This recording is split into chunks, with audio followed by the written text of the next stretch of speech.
अखंड हिंदुस्थानाचे आराध्य दैवत राजेश्वर छत्रपती श्री शिवाजीराजे भोसले, धर्मवीर प्रतापवीर छत्रपती संभाजीराजे भोसले व राजमाता राष्ट्रमाता विश्वमाता माझीजाऊ मासाहेब या सर्वांना सर्वप्रथम अभिवादन करतो आणि माझ्या भाषणाला सुरुवात करतो। खरं तर आम्हाला कसं जगावं हे छत्रपती शिवरायांनी शिकवलं आणि कसं मरावं हे छत्रपती संभाजी महाराजांनी शिकवलं। पण या पुढे जाऊन जर विचार केला तर छत्रपती शिवाजी महाराज आणि छत्रपती संभाजी महाराज यांचे विचार आचरणात आणून आयुष्यभर कसं जगावं आणि आयुष्य संपल्यावर कसं मरावं हे जर आम्हाला कोणी दाखवून दिलं असेल तर ते फक्त भगतसिंग राजगुरू सुखदेव यांनी, ते फक्त भगतसिंग राजगुरू सुखदेव यांनी। अरे कोई नोटों के लिए मर गया तो कोई ऑटो के लिए मर गया, कोई नोटों के लिए मर गया तो कोई ऑटो के लिए मर गया, कोई ऑटो के लिए मर गया तो कोई नोटों के लिए मर गया, कोई ऑटो के लिए मर गया तो कोई नोटों के लिए मर गया, पर मेरा भगत सिंह इस देश की रक्षा करते करते अमर हो गया। मेरा भगत सिंह इस देश की रक्षा करते अमर हो गया। खरं तर एक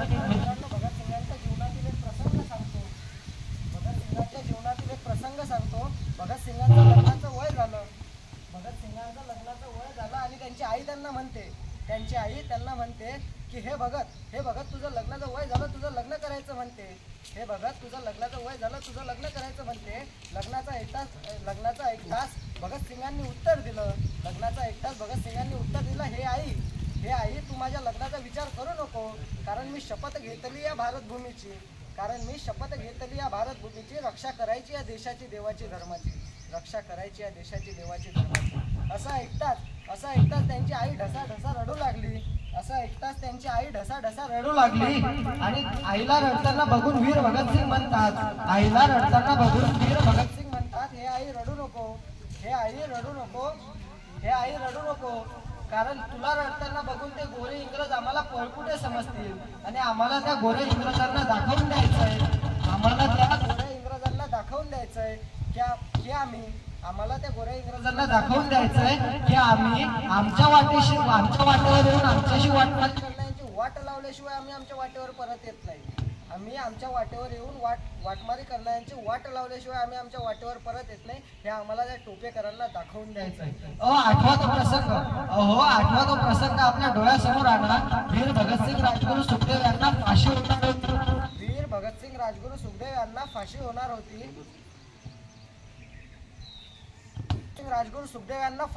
होती। फाशी होणार तर 23 मार्चला होती आणि तेव्हा फाशी होणार तर 24 मार्चला होती आणि तेव्हा भगतसिंगांचं वय होतं अवघे 23 वर्ष 5 महिने 26 दिवस। ज्या वयात आजकालच्या मुलांना साधी खायची अक्कल नसते, त्या वयात वीर भगतसिंग राजगुरू सुखदेव तुमच्या आणि माझ्यासाठी फासावर गेले। भगतसिंग राजगुरू सुखदेव म्हणतात अंगाचं रक्त असं सळसळतं। 24 मार्चला फाशी होणार, पण त्या इंग्रजांना माहित होतं कदाचित उद्या फाशी थांबली असती, म्हणून आज रात्रीच भगतसिंगांना मारून टाकायचं। फाशी ही 23 मार्चलाच द्यायची आणि म्हणून अंग्रेजांनी आज रात्रीच भगतसिंगांना फाशी देऊन टाकली। फाशीला अवघा 1 तास शिल्लक होता आणि तो इंग्रज अधिकारी भगतसिंग ज्या तुरुंगात होते त्या तुरुंगाकडे गेला आणि त्याने तुरुंगात डोकावून पाहिलं तर भगतसिंग कपडे काढून पैलवानासारखे जोर मारित होते। ज्याला काही क्षणात फाशी होणार तो व्यायाम करतो हे बघून त्या इंग्रज अधिकाऱ्याची मस्तकाची आई सटकली आणि तो विचारू लागला, हे काय माणूस आहे तू, भय नाही भीती नाही, मृत्यूच्या दरबारात उभा आहे, इंग्रजाच्या दरबारात उभा आहे, मृत्यूच्या दारात उभा आहे, कुठल्या प्रकारची चिंता नाही, तू काय माणूस आहे, ही काय व्यायाम करायची वेळ आहे का? तेव्हा माझा सर्जा भगतसिंग कडाडला आणि त्याने उत्तर दिलं की हे इंग्रजा आज जरी मी माझे प्राण सोडत असलो तरी मी उद्या पुन्हा जन्म घेईल आणि तुमच्या छाताड्यावर बसण्यासाठी पुन्हा या भारतभूमीच्या मातीमध्ये येईल आणि ही माझ्या पुढच्या जन्माची तयारी चालू आहे। असं ऐकताच ते इंग्रजाचं डोसकं सटकलं आणि त्यानं भगतसिंग राजगुरू सुखदेव यांना फाशी दिली। म्हणून मी नेहमी सांगत असतो की आपल्याला लहानपणापासूनच चुकीचा इतिहास सांगितला जातो।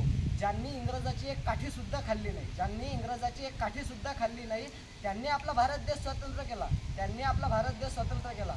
अरे जलती रही नारियां जोहर में भेड़िए फिर भी मौन थे।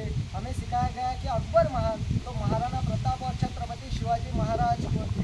अरे सड़ती रही लाशें सड़कों पर, गांधी फिर भी मौन थे। सड़ती रही लाशें सड़कों पर, गांधी फिर भी मौन थे।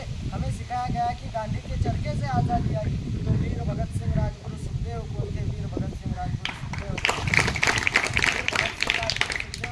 अरे आज भी संग्रहालय में सजा कर रखी गई और रस्सियाँ जिसको गांधी अपनी बकरियों को बांधा करते थे। अरे आज भी संग्रहालय में सजा कर रखी गई और रस्सियाँ जिसको गांधी अपनी बकरियों को बांधा करते थे। कहाँ गई और रस्सियाँ जिस पर भगत सिंह राजगुरु सुखदेव हंसते हंसते झूले थे। अरे कितनों ने गोली खाई थी, कितने फांसी पर झूले थे। क्यों झूठ बोलते हो साहब कि गांधी के चरखे से आज़ादी आई तो वीर भगत सिंह राजगुरु सुखदेव कौन थे। वीर भगत सिंह राजगुरु सुखदेव कौन थे। इसका फल हम सबने भोगा भारत के बंटवारे से, इसका फल हम सबने भोगा भारत के बंटवारे से। अरे अगर गोडसे की गोली उतरी ना होती सीने में, अगर गोडसे की गोली उतरी ना होती सीने में तो आज हर एक